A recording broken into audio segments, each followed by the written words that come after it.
Are you gonna talk?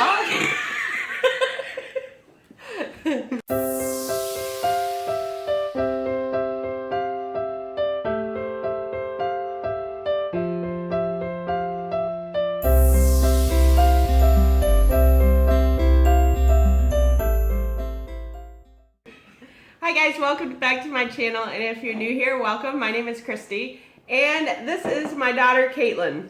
Hello, I'm Kaitlyn, Christy's daughter. I just said that.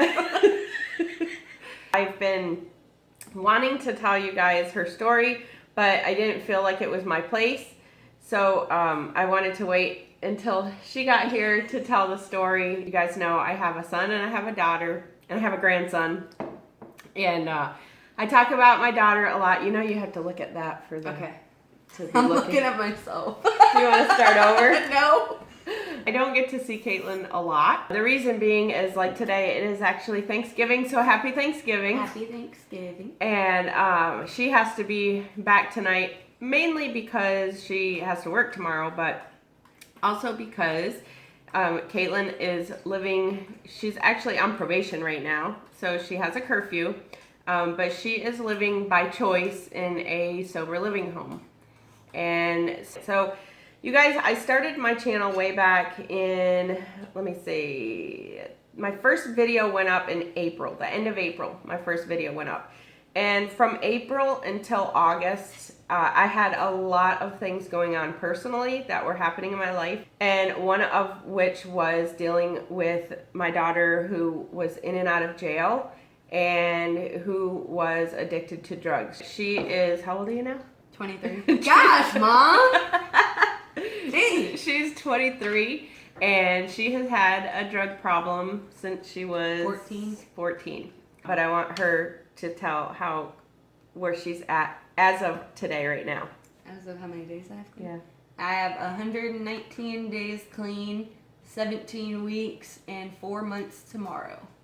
All clean from everything. I mean, my main drug of choice is methamphetamine, but from everything, weed, no, I don't do pills, I don't drink, I'm scotch-free. So we wanted to hop on and share her story and just share with you where she's at, where she came from, and hopefully there's somebody out there that we can help. You guys who know me know my heart, and you know that I love to help people, and that's one quality that I share with Kaitlyn that she got. I'm glad she got it. She loves to help people too. This is going to be kind of just a raw video. We don't know what we're going to be talking about, what we're going to be saying, how long this is going to be. Coming from the heart. Yes, it's going to come from the heart, and hopefully, like I said, hopefully it will help. If any of you have anybody that is dealing with addiction, hopefully this will help you. Well, when I was 14, I started smoking weed and was pretty good at hiding it from my parents. And then once I got about 18, that's when they kind of started figuring it out. When I was 18, I ended up getting on methamphetamines really bad from 18 till 23, 22 actually. I was 22 when I got sober. And definitely ruined my life. I thought I had control over it, and I didn't. You know, I was working, I had a vehicle, but within 6 months to a year, I lost everything. My car was gone. I've been in and out of jail 6 times in the past 4.5 years. Mm-hmm. I have 3 felony charges, 15 misdemeanor charges, and all my charges stem from drug addiction. It's been rough. August 1st, I was arrested again. After just doing 2.5 months, I got out July 7th, swore up and down I wouldn't get back on meth, and within a week I was back on it, and 20 days later I was back in jail. So I was sick and tired of being sick and tired of going to jail, and my grandma bonded me out, and she was a big enabler a lot of the times, which I don't want this to sound bad, but if I didn't pay my car payment on time, she would pay it for me, not knowing that I spent all my money on drugs.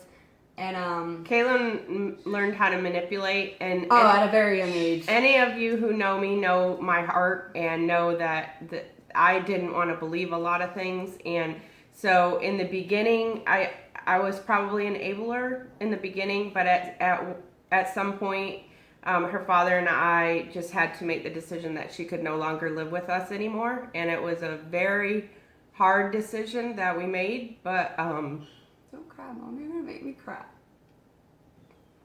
All right, hang on. But we had to give very tough love. And so we knew that like we couldn't help her with her car payment. As much as I wanted, there were times I wanted to help, I knew that, she was using her money on something else. So my mother's way of doing it, her grandma who was helping her, my mother's mentality was to pay her car payment, to go on there, don't give her money, just pay her car payment. But by you paying her car payment, you just gave her paycheck to use on drugs. Okay. So I wanted to clear that up. That we had to give tough love. It was very, very hard. I honestly, she just kept getting arrested, and I got to the point where, and stealing, I got to the point where my only way to deal with it, because of the type of person I am, is to just stop caring about it. I didn't help her. I really got to the point, I think, that I gave up on her. I just gave up. Yeah. So my grandma bonded me out, and for once my grandma finally put her foot down. And when she bonded me out, she said, "Kaitlyn, you're either going to rehab or I'm revoking your bond." And at this time, I still wasn't quite ready for treatment and to get help. I didn't think I was done using, and but I didn't want to go back to jail. So I was like, okay, I'll go to rehab instead of having to go back to jail. And about the first week in I went to behavioral health of the Palm Beaches in West Palm Beach, and I was admitted August 3rd. The first week I was withdrawing, so I pretty much just slept the first week away. But after that, I finally got up and was like, okay, I'm an all or nothing kind of person, so if I've got to do something, I'm going to do it to the best of my ability. So I finally got up and decided to go to the meetings and all that. And the first NA meeting I went to, for once in my life, growing up, I always felt very like, even if I was with a bunch of people that, I, could relate to, I still felt different. I always felt different than all my peers, and my family has always been loving and supporting, but I had self-love issues growing up. Like I didn't, everything they project on TV of, oh, Kim Kardashian, this is what beauty is. I really kind of like sank into that and thought that's what perfection was, when really, you're perfect as your individual self. And I didn't learn that at a young age, so growing up I had a lot of self-love issues, and I tried to fill those voids with guys, and it ended up me dating the wrong guys and getting mistreated, and then, not liking myself even more. And going to rehab, when I went into that first NA meeting, I finally felt like I was in a group of people who, like, I kind of felt like I belonged somewhere, like, and it was crazy. So then from that point on, I really paid attention, went to the therapy groups, and learned how to cope with issues and traumatic things I went through at a younger age in a healthy way, and not trying to kind of like cover it with drugs. Learning, having feelings is a good thing. I'm very, empathetic? I've got a lot of empathy. There you go. And just like my mom, I got it from her. Like, I care a lot about other people, but on drugs, I didn't care about anything. And that was, because I was using the drugs to not feel things I went through. And it's kind of like, okay, well, when you sober up, all those things that you were trying to, run away from are still going to be there, which is why I was getting high constantly every day for about a year and a half straight.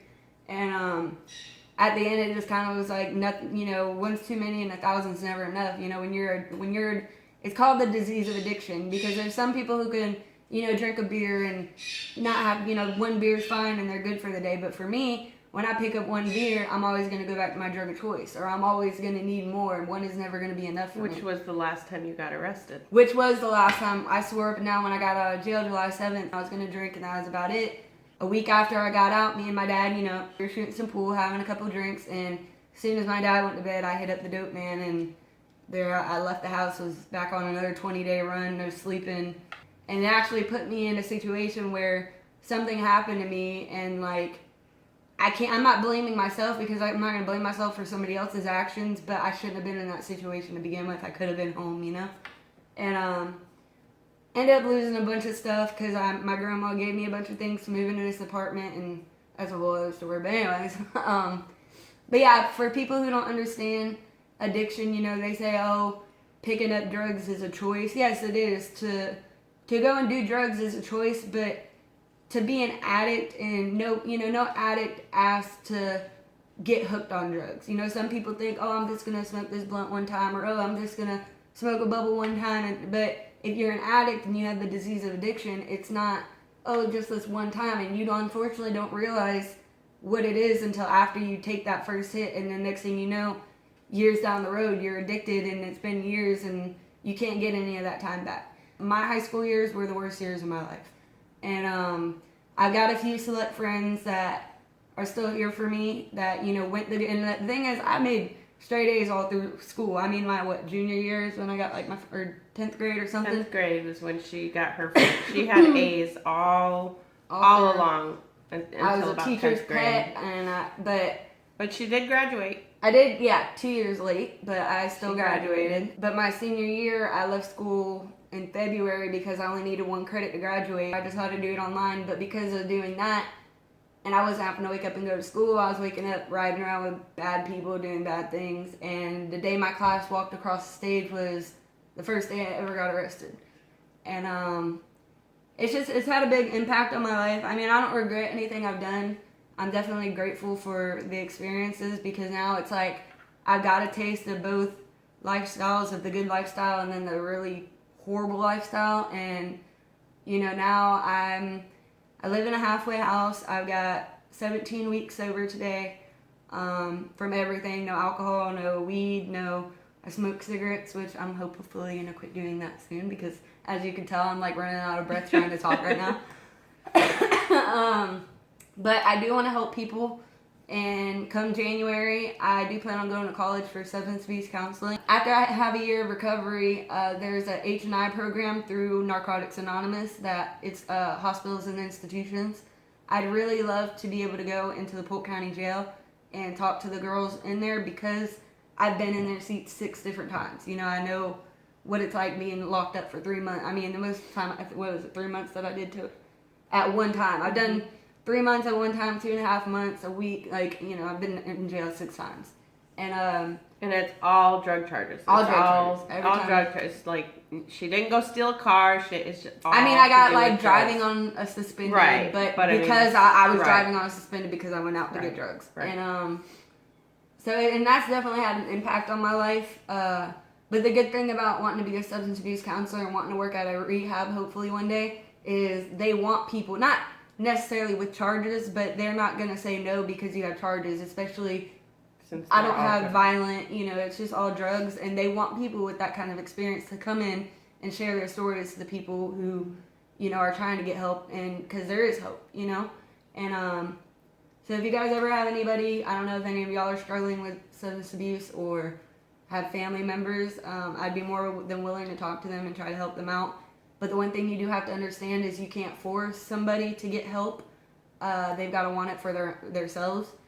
Thankfully for me, I didn't necessarily want it at first, but weighing the option of rehab or going to jail, I kind of was like, okay, I'll try rehab. And thankfully that was, you know, I decided in rehab, Mom, I don't want to come back to Polk County. I don't want to stay near Miami though, because that's really far from my mom and dad, and I wasn't trying to be far from them. So that's why I moved about an hour away. And I love it. I mean, the whole lifestyle, you know, I'm grateful to be able to wake up every morning and go to work and not have to get high to go to work, not have to get high to do anything. I'm tired at the end of the day, and I was staying up 3 to 5 days at a time straight. No sleep, no eating. I am a little bit upset that I gained like 55 pounds in rehab. But, you know, with my mom doing what she does. Just gotta watch some of my videos. Yeah, I just gotta watch some But of you the can't videos. watch any recent ones because I've been showing Christmas presents, so. Oh, so Yeah. you just, well then I'm definitely. Well, not big ones, but anyway. I kind of want to show my mugshot. I can put that up there, the before and I after. can't just like. So I just want to show you a before and after picture. So the picture of me looking mad was from August 1st of 2019. The other picture is from when I got out of rehab, September 6th. I don't know, can they see it? Yeah. So yeah, ooh. Oh wait. There you go. Yeah, so that's me on drugs, very mad. And then the other one's just 35 days later when I got out of rehab. Yeah, that was her after one was 35 days after rehab. So that's just a 35-day difference. And I look great now. Thank you. You do look great now. Thanks. So, like I said, I had kind of given up, but The one thing is I knew she was still in there. You know, a lot of the people that are in rehab, they grew up with that. That's all they knew. Their parents did drugs with them. And it's like totally opposite with me. I've never had in my life, I've never had a drug problem. So I never, understood that. And so it's not the environment that Kaitlyn grew up in. We tried to raise both our kids the exact same way. They both have hearts of gold. Her and her brother are almost 5 years apart, and they are the closest siblings I have ever seen in my life. He's in a pod. Yes. Even though he's a sheriff and I'm a convicted felon. He is a sheriff's deputy. And so, but they still get along, and he's not treated her different. I think that they kind of fell apart a little bit because, once he started working for that, it did kind of change him a little bit, and he had to kind of separate himself from it. But now that you can just see how proud, their relationship is coming back, and it's as a mother, it's awesome. But so I was saying that to say that, she always had good morals. She's always had a good heart. She's always had, those good qualities in her. It was just being masked by the drug. I mean, the drug will take over everything. And like she said, when she was talking about things she went through, when she was younger, and you probably sit there thinking, well, how come you just gave up on her? You didn't do anything. I put her in. Could I have done more? I'm sure I could have. I'm sure I could have done more. First and foremost, when she started using Facebook and social media, I should have been on there. I should have been watching her. But again, I was such a good manipulator that I would have just made 2 Facebooks like I had, one for the family, one for my friends, because I didn't want to. And when, we raised our kids the same, and, Justin, we didn't have issues with him for the most part. He, 4 days after high school, he went into the military. There wasn't, that really affected her a lot. And I didn't want to admit that it did. And my mom tried to have me go to see a psychiatrist. Yep. And she manipulated the therapist. I so believed that I was not necessarily God, but I was okay and I could do everything on my own. I manipulated the therapist and didn't get the help I needed, and that just led from one thing to another. But yeah, my brother's always been my best friend, so him leaving definitely. I'm not going to blame that because, at the end of the day, my actions are my actions, and I made the decisions I made on my own. But I did have a big role in, and I should have went and got the help I needed. I should have actually sat and talked to the therapist. And, if I got to spend an hour with her, I might as well get something fixed. But I was so quick trying to get out of there and go get high that, but...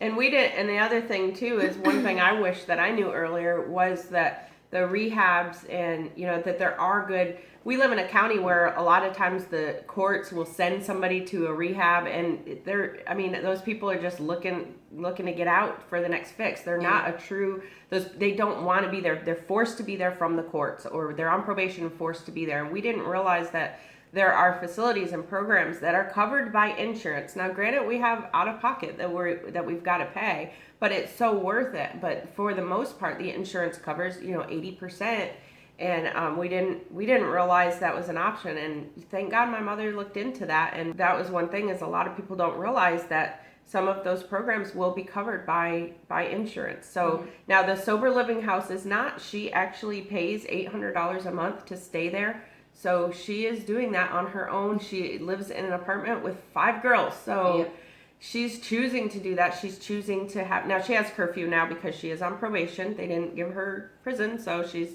fine with probation. But so definitely, if you have somebody that, needs the help, look into different programs that there are. Like I said, I wish I would have looked into that years ago. I help people... You can say that, though. But the thing is, I wasn't ready. If you weren't ready. If the person is not truly ready and isn't done, sending them to rehab is just going to be a waste of money because they're just going to get out and use again. They have to truly want it. And that's the unfortunate part about addiction and why so many people are dying, because they don't want the help, and for me, it was like prisoner rehab, so I did pick rehab, but being in rehab, there are some people who could be like that too once they go to rehab and sit and actually listen in a meeting and feel and know that they're not alone. That could change their mind, but there's 5 people I went to rehab with that got out and used and unfortunately passed away. So definitely fatal and progressive. And I mean, I just in the past 2 months, I know what, like 10 people have died. And it's sad because, you know, there's somebody's father, there's somebody's son, brother, aunt, uncle, and I'm grateful to be able to be here for my family today. So we just wanted to get on here and share this. It's just for those of you who are already viewers of mine, it gives you a little bit more of a glimpse into my life. You've heard me again talk about my daughter, and I feel like you guys can tell that I'm leaving something out, but I just didn't feel like it was my place to share, you know, without her being here. It's just something that is hers. So my advice that I want to give is, if you are a parent or a grandparent or something, first and foremost, you have to don't blame yourself. I blamed myself for a long time. I felt like I should have done something different. I was constantly in my mind thinking back instead of thinking forward, and that, I think, is where it ended up making me kind of give up. Whenever the phone would ring at night, I just got petrified that, you know, oh, it's, you know, she's in jail again, or she, you know, my worst fear was that that phone was going to ring and she was going to be dead somewhere. I mean, I hate to put it bluntly like that, but that was something that I worried about all the time. These things happen to good people, they happen to bad people. It doesn't matter it doesn't matter what you do. It has nothing to do with anybody but the addict. It doesn't matter. It's nothing to do with anybody. You did not fail as a parent. You didn't do anything wrong as a parent. You do the best you can. And all we can do is guide our children, but at a certain point, you know, they've got the things in them, the tools in them, but they have to figure out how to use them. And she had the tools in her, but kind of took a detour first, and now luckily the tools are coming back, and she's doing great, and I'm really super proud. So what advice do you have, just from a point of an addict or somebody who thinks they don't have a problem, but the first really problem do. is understanding you have a problem. If the person doesn't think that they have a problem, I mean, I'm not gonna say they can't be helped, but that's unfortunately, like, you know, for the longest time, I had a job, I had a car, I was making money, you were living life. You know, I was coming over when we have cookouts, not staying very long, but I would show up, you know, and you think your life's not unmanageable until all of a sudden I was in jail, lost my job, lost my car, came out of jail broke, I came here, but, you know, I hadn't lived with my parents since I was 18. I'm not trying to be 22 years old back at my parents' house, you know? So, I don't know, advice I guess I would have would just be, if it's for, like, younger, you know, because, I'm 23, so the crowd I'm more talking to are younger people, like 18, just now getting, just kind of watch out. The biggest thing about addiction is normally they went through some type of traumatic, and it could be anything, you know, and some type of traumatic experience at a younger age that they didn't deal with, and now they're trying to use drugs to cope with that. Try to get them to learn coping skills, like, you know, journaling. That's one of my favorite things to do. Meditating, you know. And then another thing about Narcotics Anonymous is you don't have to be, it's not a religious program. I kind of have my own beliefs, but I don't knock anybody else's beliefs. Whatever, you know, Narcotics Anonymous says, pray to a God of your understanding, and I really appreciate that. Like I said, traumatic experiences are big things. People, places, and things are another big thing. That's why I had to leave Polk County. I literally deleted 500 people off my Facebook. I don't hang out with people who do drugs anymore. The thing is, there's drugs everywhere, but you've got to go looking for those drugs to find them. So the last thing, real quick, is just watch for manipulation. If you feel it inside, it's probably happening. Because trust your intuition. Yes, because as much as you want to believe. Yeah, she was a straight A student. I didn't want to believe that she's a druggie. I didn't want to believe that she's out there doing these bad things. She was a straight A student. She played flute. She played the violin. She was in JROTC. She was on her way to be the top person. She was doing everything, and she was gonna go to school to be a veterinarian. She had goals, she had dreams, and so I didn't want to believe it. That's not her. And so when she would tell me, no, you know, make these stories up. Of course, even though I felt inside like she was lying, I knew the Kaitlyn I knew wouldn't do those things. The Kaitlyn I knew wouldn't do that to her family. That's how I felt. She wouldn't do that to us. How can she do that to us? Not realizing what the drug does, that it's not that they're doing that to you, that it's just the way that, I mean, it's just the way the drugs take over. And another thing too is addiction has no face, no name, no race, no sexual identity. It'll go after any. This was kind of a different video, but we're hopeful that even if it helps one person, then it was worth it. Nice to meet y'all finally. I'll talk to you guys in my next video. I'm Christy, and I'm planning us healthy. And I'm Kaitlyn. And she's now healthy. Well, getting healthy. yeah. All right, bye guys.